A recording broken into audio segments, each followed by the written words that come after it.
ఆ, నిజంగా మంచి ఆలోచనే. ఒక పక్కనేమో ఇదే చంద్రబాబు నాయుడు గారేమో పిల్లలు కానండి కానండి ఇన్సెంటివ్స్ కూడా ఇస్తానంటున్నారు.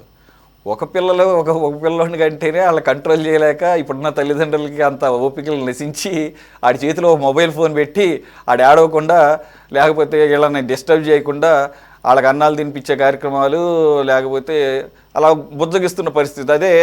అదొక ఎడిక్షన్ లాగా తయారవుతుంది. మరి పిల్లల్ని కానండి అంటే ఇంట్లోనేమో ఇద్దరు ముగ్గురు పిల్లల్ని కానీ వాళ్ళ చేతుల్లో మరి మొబైల్ పెడితే తప్ప వర్కౌట్ కాదేమో. మరి ఒక పక్కనేమో ఇలాగ పిల్లల నుంచి సోషల్ మీడియాని దూరం చేయాలని అనుకుంటున్నప్పుడు పిల్లల్ని కానీ అంటే రెండు డిఫరెంట్లేండి, ఆయన ఉద్దేశం అర్థమైంది. కానీ సో ఇవి రెండు డిఫరెంట్ టాస్క్స్, అంటే కొద్దిగా ఆపోజిట్గా పనిచేస్తే తల్లిదండ్రుల యొక్క సహనాన్ని పరిశీలించేవి ఇవన్నీ కూడా. What you say? సురేష్ గారు, ఇప్పుడు పెద్ద గురిజాల అప్పారావు ఎవరు ఒక మంచి కవి చెప్పారు, దేశం అంటే మట్టి కాదు, దేశం అంటే మనుషులు అయింది. అంటే దేశంలో రాను రాను వయసు మీరిన వాళ్ళు ఎక్కువైపోతున్నారు, శాదిష్టం ఉండే వాళ్ళు ఎక్కువైపోతున్నారు. వయసు మీరిన తర్వాత ముసలోళ్ళందరూ చనిపోతే యువత ఈ దేశానికి వెన్నెముక లాంటిది, యువత లేకపోతే ఇబ్బంది పడతారు. అందుకనేసి వీలైతే ముగ్గురినో నలుగురినో కూడా కనండి. ఇప్పుడు ఆ పిల్లల్ని సాకడం పెద్ద ఇష్యూ ఏం కాదు సురేష్ గారు. అంటే పిల్లల్ని మనకు పెద్దలు ఒకప్పుడు, ఇప్పుడు మా తండ్రి 5 మందిని కన్నాడు. మేము 5 మంది సార్, నేను 4వ వాడిని, మా తమ్ముడు ఒకడు ఉన్నారు, 5 మంది. 5 మందిని మేము మా తల్లిదండ్రులు రోజు అన్నం పెట్టి సాకల. అంటే ఆ రోజు పరిస్థితులు, ఈ రోజు పరిస్థితులు, అంటే పెద్దలకు కూడా తల్లిదండ్రులకు కూడా సహనం అనేది కోల్పోతా ఉండాలి. ఆ సహనాన్ని కోల్పోకుండా ఉండాలి ఒకటి. రెండవది, ప్రభుత్వాలు ఎన్ని మారినా, ప్రభుత్వాలు ఎన్ని చర్యలు తీసుకున్నా మన ఇంటి నుండే కూడా ప్రారంభం అవ్వాలి. తల్లి తండ్రి కూడా ఒక ప్రభుత్వం ఒక నిబంధనో లేకపోతే ఒక రూల్ పాస్ చేస్తే ప్రభుత్వం పాస్ చేసేదాకా మనం ఉండకూడదు.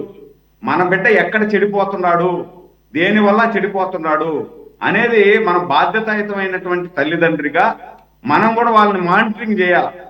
స్కూలుకు పోతున్నాడంటే స్కూలుకు పోయి చదువుతున్నాడా లేదా, స్కూల్లో ఏం చేస్తున్నాడు, జులాయిగా తిరుగుతున్నాడా, ఫోన్లు వాడుతున్నాడా ఏందని మనం కూడా ఒక కంట కనిపెడుతూ వస్తే వాళ్ళ జీవితాలు బాగుపడతాయి. ఇప్పుడు మీరు అన్నట్టు తెల్లవారుతో లేచినారంటే వాడు అన్నం తినకపోతే బులుబుజ్యం ఎక్కువైపోయింది, పిల్లల్ని బులుబుజ్యం చేసేది ఎక్కువైపోయింది. వాడి చేతిలో ఒక ఫోన్ పెట్టినారా, ఒక వీడియో గేమ్ ఆన్ చేసినాడా, వాడు నోట్ తెరిస్తే అన్నం తినిపించిన. అంటే ఆ అన్నం తినేదాని వల్ల కూడా ఉపయోగం లేదు.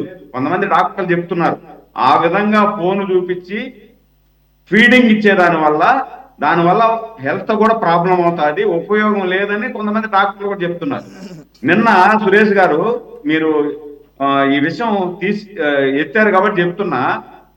విశాఖపట్నం నుండి 14 సంవత్సరాల అమ్మాయి, ఇదేది యూట్యూబ్ టిక్ టాక్ అదేదో దానిలో పడి నెల్లూరు అబ్బాయి విశాఖపట్నం అమ్మాయి, ఆ అమ్మాయి అక్కడ నుండి వీని మాయలో పడి ఈడికి వచ్చేసింది.